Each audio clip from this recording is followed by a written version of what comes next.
Kajian Kitab.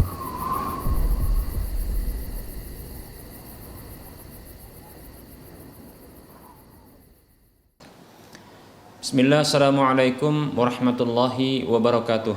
Innal hamdalillah nahmaduhu wa nasta'inuhu wa nastaghfiruh wa na'udzu billahi min shururi anfusina wa min sayyiati a'malina. Man yahdihillahu fala mudhillalah wa man yudlilhu fala hadiyalah. Wa ashhadu an la ilaha illallah wahdahu la syarika lah wa asyhadu anna Muhammadan abduhu wa rasuluhu sallallahu alaihi wasallam. Qala Allah tabaraka wa ta'ala, ya ayyuhalladzina amanu taqullaha haqqa tuqatih wa la tamutunna illa wa antum muslimun.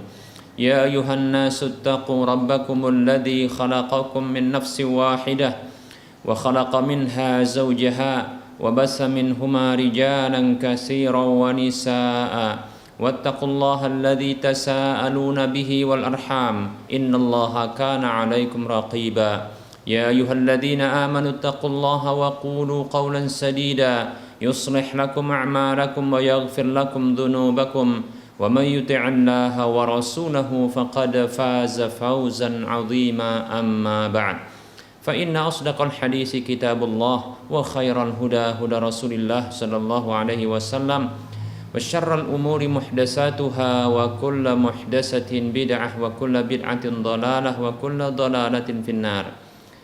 Para pemirsa Rosyad TV dan para pendengar radio Medan Mengaji di mana saja Anda berada, rahimani wa rahimakumullah. Alhamdulillah, segala puji hanya untuk Allah. Selawat dan salam tak lupa kita ucapkan untuk Rasulullah sallallahu alaihi wasallam.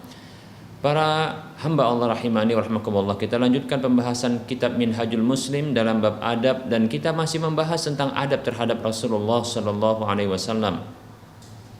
Seorang mukmin, seorang muslim wajib baginya beradab kepada Rasulullah sallallahu alaihi wasallam. Di antara adab tersebut adalah alla yuqaddima ala hubbihi wa tawqirihi wa ta'dhimihi hubba makhluqin au tawqirahu au ta'dhimahu kainan man kana.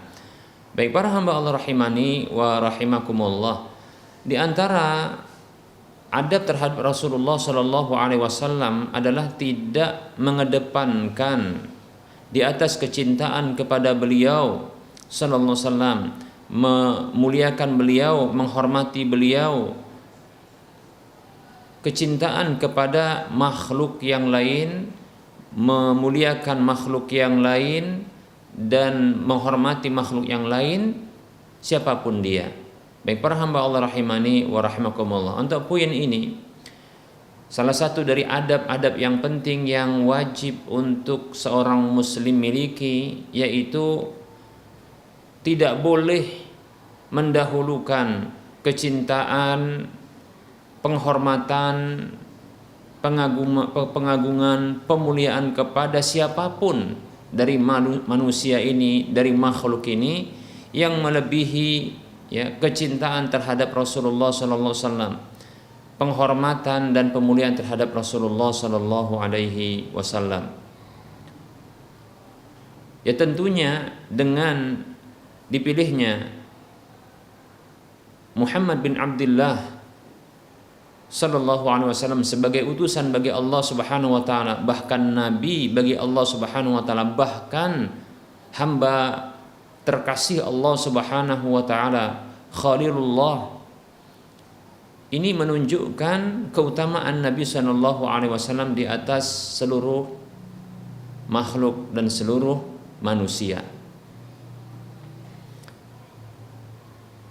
Andaikan ada orang yang dimuliakan, dicintai, dihormati melebihi Rasulullah sallallahu alaihi wasallam, maka tentunya dia punya layak kedudukan seperti yang didapatkan oleh Nabi sallallahu alaihi wasallam.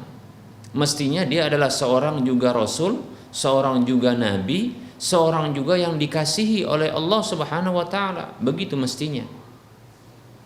Tapi ketika kita tidak dapatkan, ketika kita tidak peroleh pengkabaran bahwa ada selain Rasulullah Shallallahu Alaihi Wasallam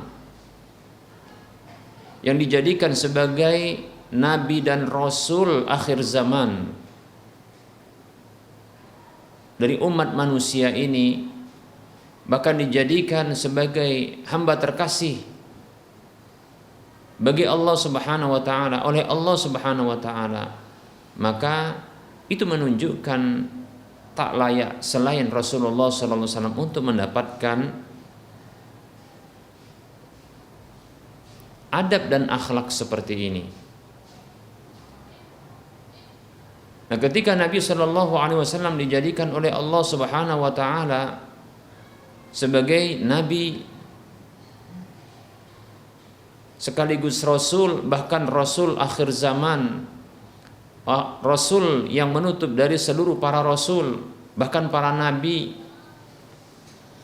yang kata Allah Subhanahu wa taala dalam surah Al-Ahzab ayat 40, jelas gamblang Allah Subhanahu wa taala menyebutkan nama Nabi sallallahu alaihi wasallam, maka Muhammadun aba ahadim mir rijalikum walakin Rasulullah wa khataman nabiyyin.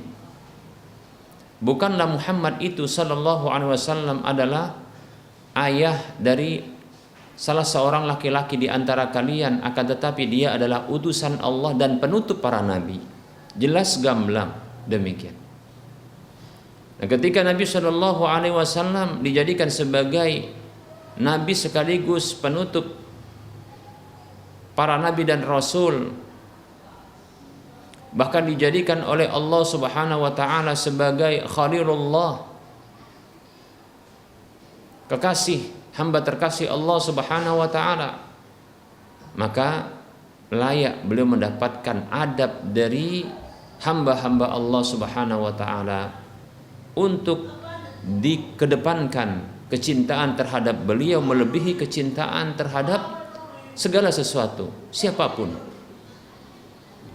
Untuk dikedepankan penghormatan dan pemuliaan terhadap beliau sallallahu alaihi wasallam ketimbang penghormatan kepada segala sesuatu siapapun dia. Begitu juga pemuliaan. Baik para hamba Allah rahimani wa rahimakumullah.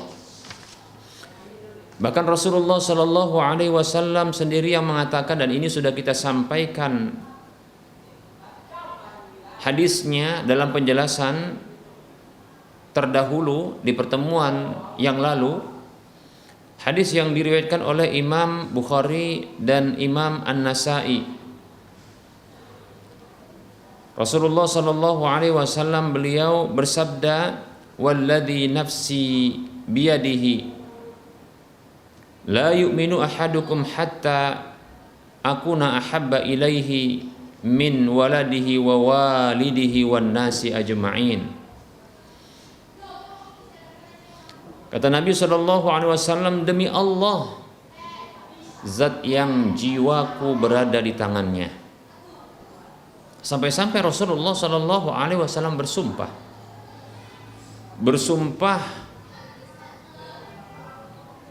dengan Allah Subhanahu Wa Taala, dengan menyebutkan nama Allah Subhanahu Wa Taala, bahkan dengan sesuatu yang seolah-olah tergadai jiwa beliau.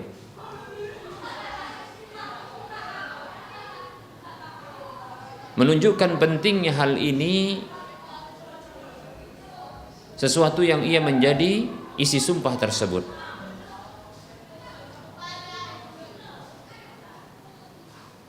Beliau melanjutkan yang artinya tidak beriman salah seorang di antara kalian, tidak beriman salah seorang di antara kalian sampai aku ia jadikan lebih ia cintai ketimbang anaknya, orang tuanya, dan semua manusia, termasuk diantaranya adalah pasangan hidupnya, termasuk diantaranya adalah tokoh-tokoh agamanya, termasuk diantaranya adalah guru-gurunya, ustadznya, kiainya, mubaliknya, mursyidnya. Harus dikedepankan, bahkan wajib dikedepankan, bahkan disebutkan dengan bentuk ketidaksempurnaan iman. hingga hal ini diberlakukan. Kecintaan kepada Nabi Shallallahu Alaihi Wasallam melebihi segala sesuatu. Bahkan kecintaan terhadap diri sendiri.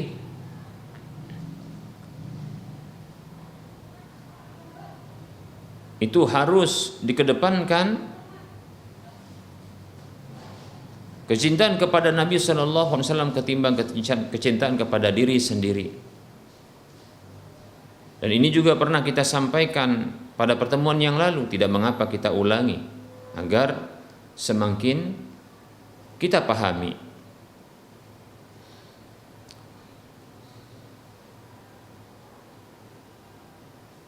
Dalam sebuah hadis yang diriwayatkan oleh Imam Bukhari dengan nomor urut hadis 6632 dalam kitab sahih beliau menyebutkan riwayat ini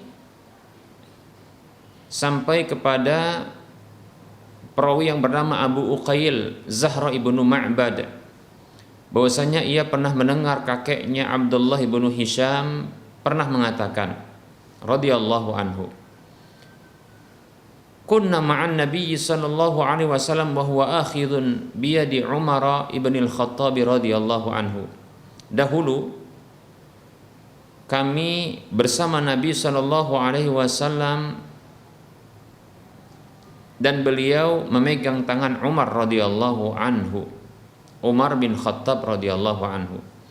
Faqala lahu Umar radhiyallahu anhu mengatakan kepada Nabi Shallallahu Alaihi Wasallam, ya Rasulullah, wahai utusan Allah. Lihat, disebutkan panggilan yang indah, penghormatan. Tahukah kita siapakah Nabi Shallallahu Alaihi Wasallam di sisi Umar radhiyallahu an, dari sisi hubungan pernikahan? Ketahuilah Rasulullah adalah menantu Umar. Rasulullah Muhammad SAW adalah menantu Umar.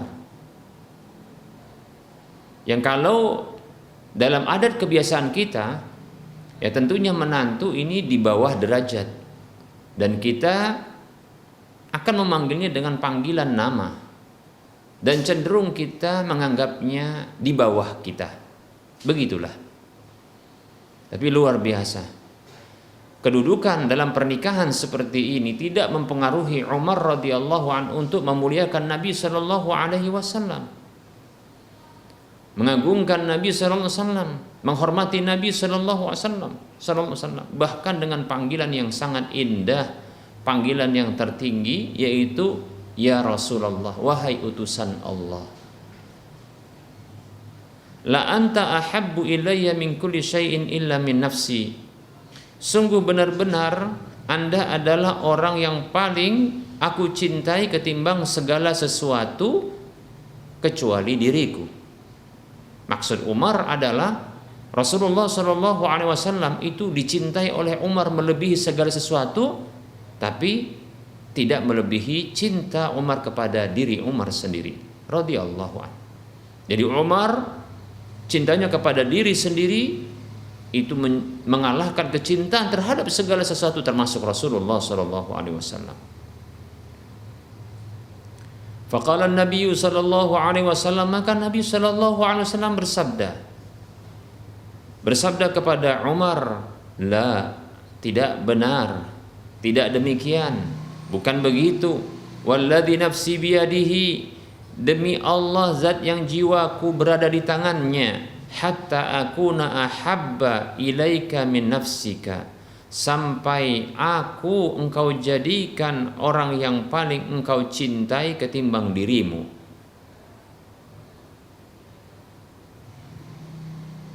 Baik para hamba Allah rahimani wa rahimakumullah, Rasulullah ingin menunjukkan sebuah tuntutan keimanan. Umar radhiyallahu an adalah hamba beriman. Umar radhiyallahu an adalah orang yang memiliki keimanan di dalam dirinya. Telah terpatri di dalam hatinya dan dirinya keimanan yang begitu kuat. Maka Nabi Shallallahu Alaihi Wasallam menuntut keimanan Umar untuk menjadi sempurna dengan memenuhi salah satu dari syaratnya, yaitu menjadikan Rasulullah Nabi Muhammad SAW sebagai orang yang paling dicintai di atas segala sesuatu, termasuk diri sendiri. Umar merasa salah dan keliru. Umar yang merasa diluruskan oleh Nabi SAW. Umar yang dikoreksi oleh Nabi SAW dalam ungkapannya, bahkan dalam keyakinannya. Maka Umar pun menyadari kesalahan. Lantas beliau mengatakan, Umar mengatakan radhiyallahu anhu, fa innahu al-ana. Maka sesungguhnya kalau begitu sekarang wahai Rasulullah SAW, wallahi, bahkan Umar bersumpah, wallahi, demi Allah, la anta ahabbu ilayya min nafsi. Benar-benar Anda adalah orang yang paling aku cintai ketimbang diriku. Masya Allah. Ya. Beginilah lurusnya jiwa para sahabat yang iman mereka benar dan tepat, yang apabila mereka mendapatkan koreksian, pelurusan, maka mereka tidak berdebat. Bahkan mereka memperbaiki diri di tempat, langsung di tempat, tanpa menunggu sesaat. Baik para hamba Allah rahimani wa rahimakumullah, hendaknya kita demikian. Ini tuntutan keimanan. Kita harus jadikan Nabi Shallallahu Alaihi Wasallam sebagai orang yang paling kita cintai ketimbang segala sesuatu, termasuk diri kita sendiri. Rasulullah SAW mengatakan, faqala Nabi Sallallahu Alaihi Wasallam, maka Nabi Sallallahu Alaihi Wasallam bersabda, al-ana ya Umar, sekarang baru tepat wahai Umar, sekaranglah iman itu benar wahai Umar. Hadis ini hadis yang diriwayatkan oleh Imam Bukhari, hadis yang sahih. Baik para hamba Allah rahimani wa rahimakumullah, jika kita seorang mukmin, bila kita seorang yang mengaku beriman, maka demikian selayaknya, demikian tuntutannya. Iman kita dituntut untuk menjadikan Nabi kita Muhammad sallallahu alaihi wasallam itu lebih diutamakan, lebih didahulukan, dicintai, dimuliakan, dihormati, diagungkan, melebihi kecintaan, penghormatan, dan pemuliaan terhadap segala sesuatu, siapapun dia. Siapapun dia. Orang yang melahirkan kita, yang karena mereka kita ada, orang-orang yang sangat besar jasanya kepada kita, di antaranya adalah guru-guru kita, ustadz-ustadz kita, kiai-kiai kita, syekh-syekh kita. Betul kita mencintai mereka karena jasa-jasa mereka. Tapi ketahui, jasa Rasulullah SAW lebih besar ketimbang mereka. Karena Nabi kita Muhammad SAW telah menghantarkan kepada kita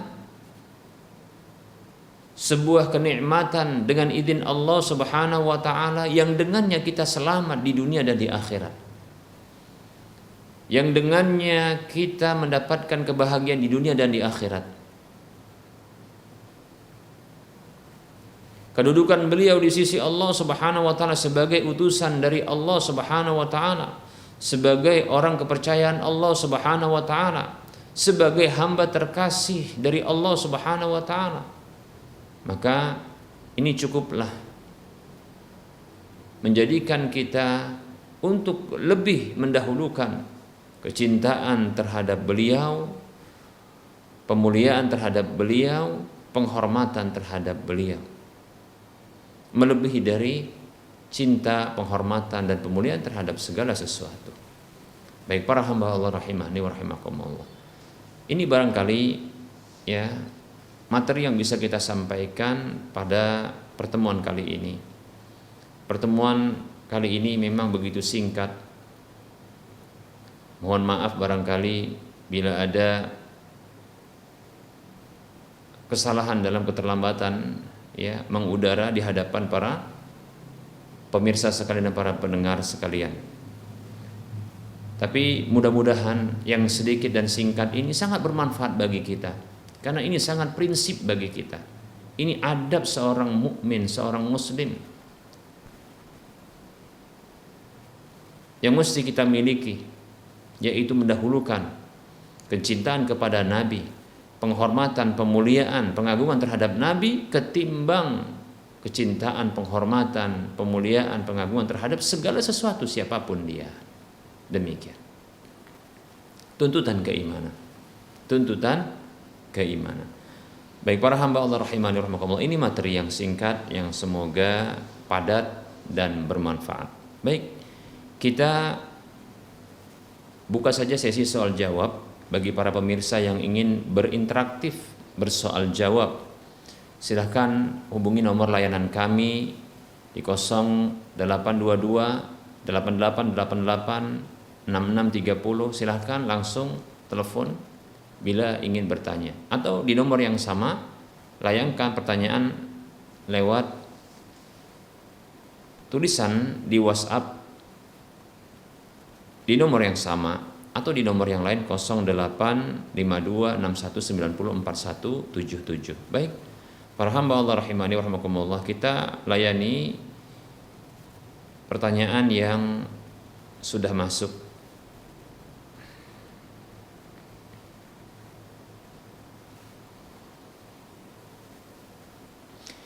Baik, ada pertanyaan,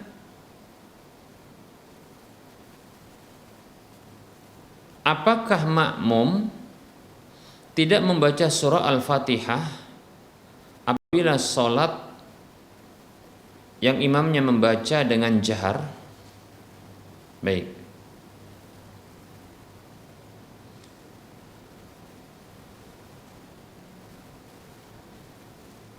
Bismillah. Tentang permasalahan seperti ini, para ulama mereka berbeda pendapat. Para ulama mereka berbeda pendapat tentang masalah apakah makmum yang sholat bersama dengan imam yang imamnya sholat memimpin sholat yang jahar, yaitu membaca dengan keras untuk surah Al-Fatihah dan surah setelahnya. Seperti contohnya adalah sholat maghrib, isya, subuh, Jumat, dan seterusnya. Apakah makmum di belakang imam tersebut juga membaca Al-Fatihah? Baik, di sini terjadi perbedaan pendapat di kalangan para ulama. Baik para ulama terdahulu maupun yang sekarang. Mereka berbeda pendapat menjadi dua pendapat. Pendapat yang pertama, pendapat yang mengatakan tidak wajib baca, bahkan tidak boleh baca. Ya. Mungkin ini bisa pendapat ini bisa dibagi menjadi dua. Pendapat yang mengatakan boleh tidak membaca, kemudian pendapat yang kedua mengatakan wajib tidak membaca. Demikian, seperti ini.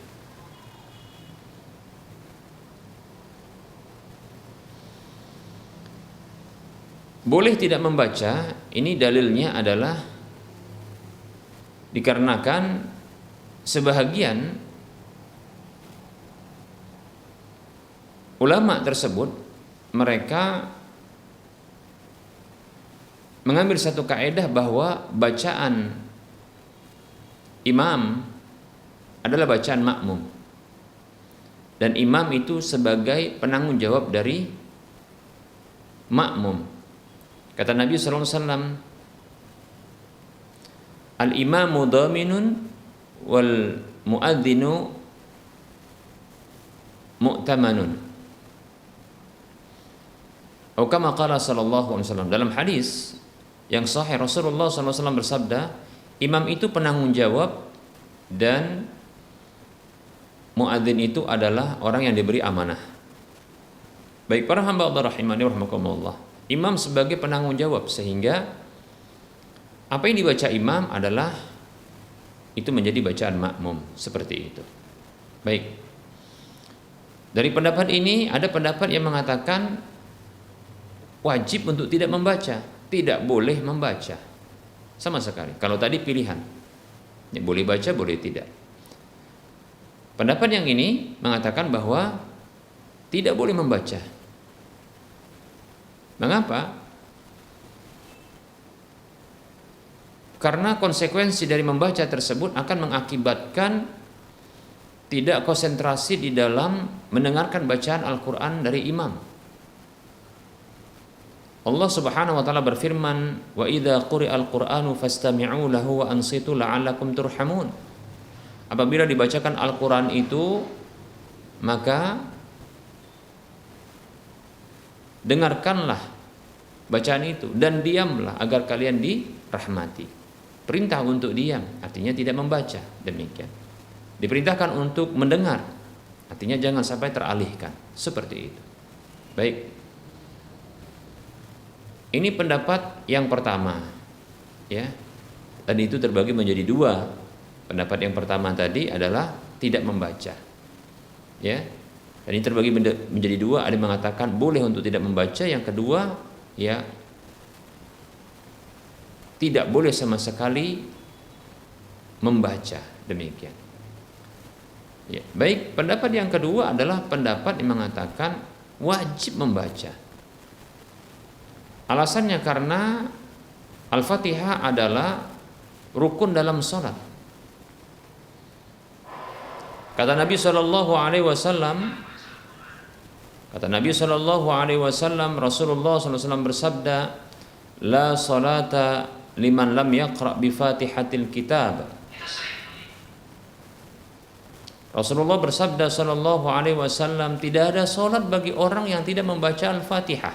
Nah, begitu. Ya, sehingga wajib untuk tetap membaca, karena tidak ada sholat bagi orang yang tidak membaca Al-Fatihah. Bahkan sahabat yang meriwayatkan hadis ini, kalau tidak salah Abu Hurairah radhiyallahu anhu, pernah ditanya tentang bagaimana membaca, ya, sementara imam sedang membaca. Maka Abu Hurairah radhiyallahu anhu mengatakan, "Iqra biha fi nafsika." Baca Al-Fatihah itu pada dirimu. Maksudnya tetap dibaca tapi perlahan, demikian. Wallahu taala alam, perbedaan pendapat seperti ini dimaklumi, ditoleransi. Jangan sampai terjadi perdebatan dan pertengkaran karenanya. Kalau saya ditanya, Ustaz condongnya kepada pendapat yang mana? Saya condong kepada pendapat yang kedua, yaitu tetap membaca, demikian. Hanya saja tidak keras, hanya saja diupayakan untuk dibaca di sela-sela imam yang tidak membaca, atau membaca setelah imam membaca. Seperti contohnya ketika imam mengatakan Alhamdulillahirabbil alamin, kita ikuti Alhamdulillahirabbil alamin. Ar-Rahmanir Rahim, kita baca Ar-Rahmanir, demikian, seperti itu. Baik, wallahu taala alam, demikian yang jelas, berlapang dada atas perbedaan pendapat ini. Semoga bisa menjawab permasalahan ini. Wallahu a'lam. Baik para hamba Allah rahimani wa rahimakumullah, satu pertanyaan mewakili dari pertanyaan yang lainnya. Dan pertemuan singkat ini saya mohon maaf ya, karena selalu terlambat ya, karena ada kesibukan dalam rumah tangga. Jadi tentunya dalam penyampaian ini banyak kesalahan dan kekurangan serta kekeliruan. Kepada Allah saya mohon ampun, dan kepada para pemirsa dan para pendengar sekalian saya mohon maaf. Kebenaran ambillah, kesalahan dan kekurangan itu maka tinggalkanlah. Sebelum kita mengakhiri pertemuan ini, kajian ini, seperti biasa kita memberikan motivasi kepada para sahabat-sahabat kaum muslimin, para ikhwan dan akhwat sekalian. Mari kita memiliki aset akhirat dengan berdonasi, menyisihkan sebagian harta kita ya, mengeluarkan sebagian dari harta kita yang menjadi harta fisabilillah untuk membebaskan lahan yang nantinya akan dibangun Masjid Al-Muwahhidin di wilayah Medan dan sekitarnya ini. Dan tentunya minimal dari balasannya adalah 700 kali lipatnya, dan ini akan mengalir terus walaupun kita telah tiada di permukaan bumi ini, ketika terus dimanfaatkan. Kirimkan dan sisihkan sebagian dari harta kita ke Bank Syariah Mandiri atau Bank Syariah Indonesia di nomor 7127 485 555 atas nama Yayasan Lajnah Dakwah Medan, kode bank 451. Semoga ini memberikan motivasi kepada kita semua dan semoga bermanfaat. Mohon maaf atas segala kekurangan dan kesalahan. Kita bertemu lagi di lain kesempatan. Wassallallahu ala Muhammad wa ala alihi wa ashabihi ajma'in. Subhanakallahumma wa bihamdika asyhadu an la ilaha illa anta astaghfiruka wa atubu ilaika walhamdulillahi rabbil alamin. Wassalamualaikum warahmatullahi wabarakatuh.